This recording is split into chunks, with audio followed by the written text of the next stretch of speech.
ndongeye kubaramutsa Chris Ndikumana. Ino ni ya nyigisho nababwiye yuko nzoba nyigisho 12 kuvyerekeye abantu bafashe decision, cyane cyane ku bantu bafashe decision yo kwakira Yesu umwami mukiza. Tubazogira ibice bitatu, narabasigura ivyerekeye kubatizwa ku cya gatatu. Mu gice cya gatatu navuze ivyerekeye bapteme. Nizera ko ry'amajambo yabafashije usomye muri Bibiliya y'amavesi bahaye arashobora kubatahuza by'ukuri gituma umuntu abatizwa mu mazi menshi nk'uko Yesu yabikoze, cyane cyane kumva yuko atari ibintu ugira ngo nuko wewe uvyiyumvisemo gusa, ariko ni ikintu Yesu yavuze yuko abizera bakabatizwa bazona ubwami bw'ijuru n'ivyare kubatizwa nk'uko Yesu yabikoze. Uno munsi rero nashaka tuje mu gice cya 4 njamwumviza gigoze ya 4 ivuga ivyekeye kubicara mwigisha. Nivyo ndamaze kuvuga ivyekeye kubicara mwigisha, ariko ni vyiza ko ndabisigura neza mukavyumva kuba une nouvelle créature. Ivyo rero mubibona muri 2 Corinthiens 5 verset 17 abiko ni bakabiri 5:17. Nizere ko mwese musoma Bibiliya, ni vyiza udafite Bibiliya by'ukuri ayirondere muze murasoma iyo mirongo, niho bizobafasha gutahura neza ico mu Imana ariko aravuga. Rero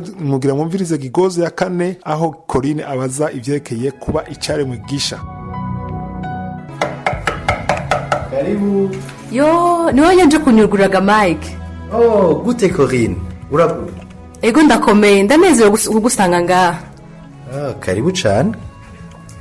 Narinje kugira ngo dusubire twe turaganira ku majambo y'Imana. Nawe ntiwo kwicara nkakuzanira agafana. Oya Mike, vyihoze ivyo vy'amafana kuko nawe urazi ko umwanya wawe ari mutoyi. Je kinzanye hano nukugira ngo tuganire unyisho no kubazo nje mfise. Naco. Karibu tuganire basi. Uribuka umunsi duheruka hari kibazo nasize ndakubajije kandi waranyemereye kuzonyishura dusuye guhura. Bibasha cari cerekeye iki?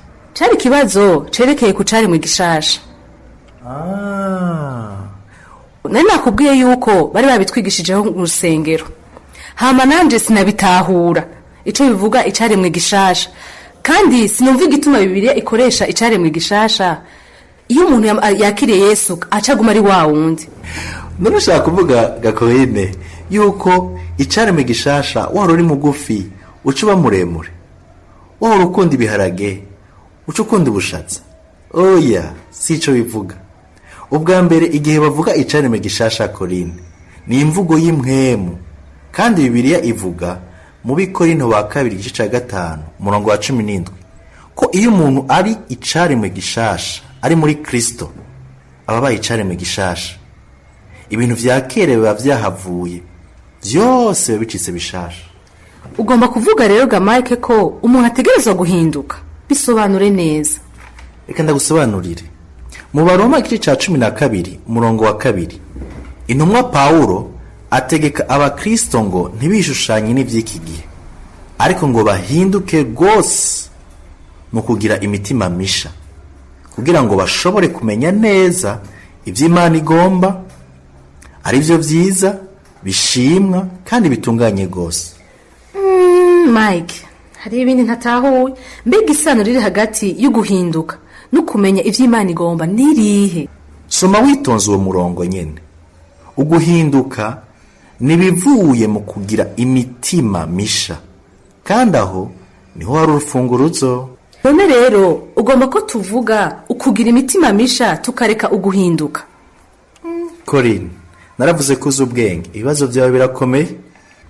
Igihe umutima wawe ubaye musha, ni ngombwa ko n'impwemu yawe ica ihinduka, kandi kuva uwo mwanya ushobora kumva ijwi rya mpwemu yera, kugira ushobore gutegereza neza ivyiza ivyo ari vyo n'ibishimwa kandi bitunganye.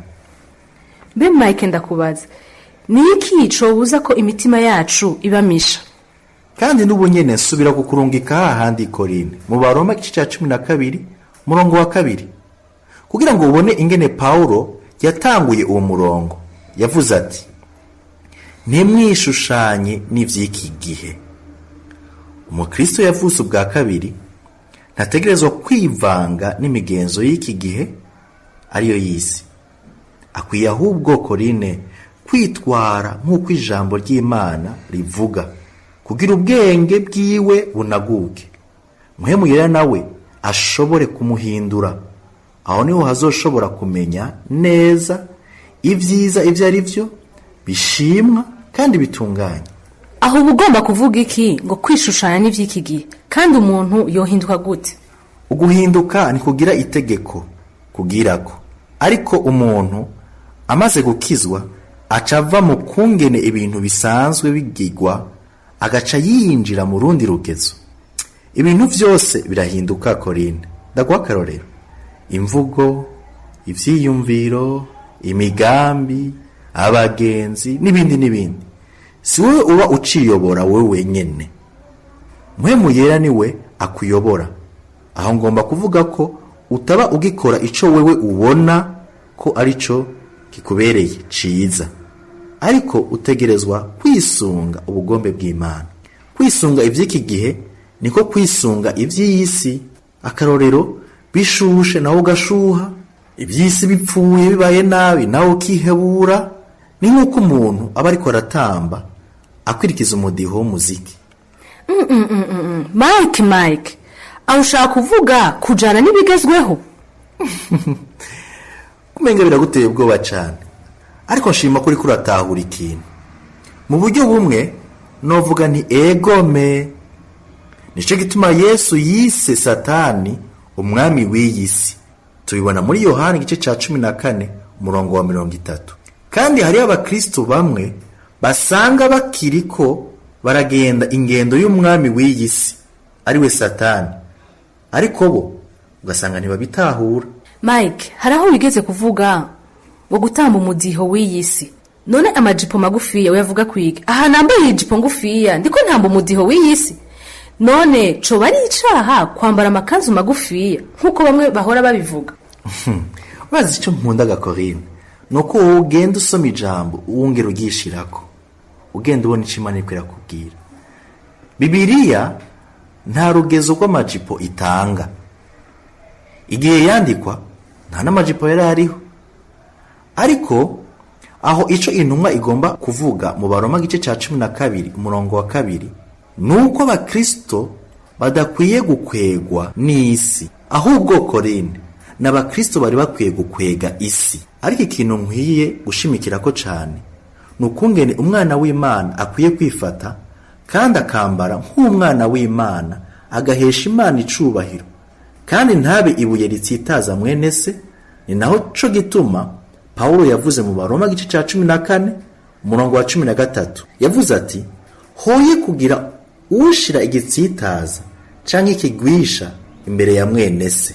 Kandi ntibagire Korine ko Yesu yavuze ko turi umuco w'isi. Yo, dutegerezwa rero kwiyubara ica abandi batwiyumvirako. Uriko bitahura Korine. Uraziga Korine, Bibiliya idutegeka kwiyumvira abandi kubw'urukundo rw'Imana. Ariko kandi unyumve neza, si ukuvuga ko umuntu ategerezwa kuba imbohe y'abandi Korine. Oya namba. Yesu avuga muri Matayo igice ca 5 umurongo wa 16, avuga ngo abe ariko umuco wanyu uboneshereza imbere y'abantu, kugira ngo babone ibikorwa vyanyu vyiza bahimbaze So mu ijuru.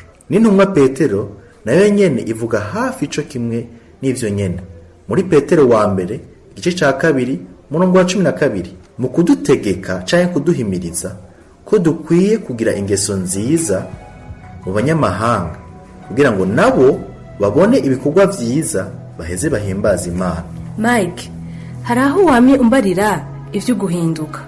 Wavuze ivyo guhindura abagenzi, urashobora kubimbwira mu buryo buramvuye? Ndumvise ikibazo ufise cerekeye abagenzi, ariko Korine unyemerere ivyo tuzobiganire muri Gigoze ya 5, sivyo? Ego ndavyemeye. Urakoze cane Mike, Imana iguhezagire. Umunsi mwiza.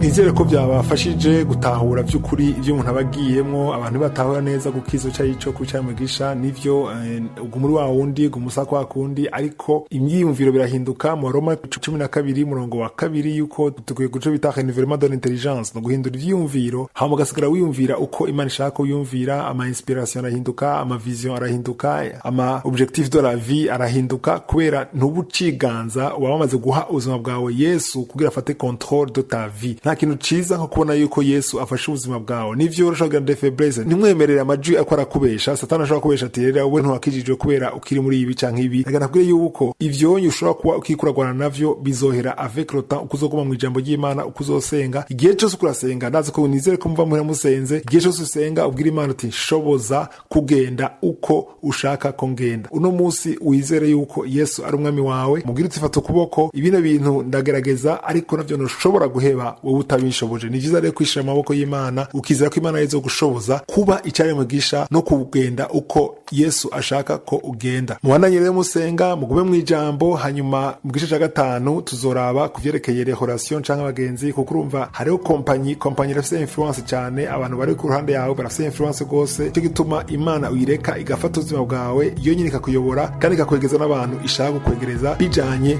n'ubugombe bwayo. Imana ibahezagire, tuzosura mu gice cya 5.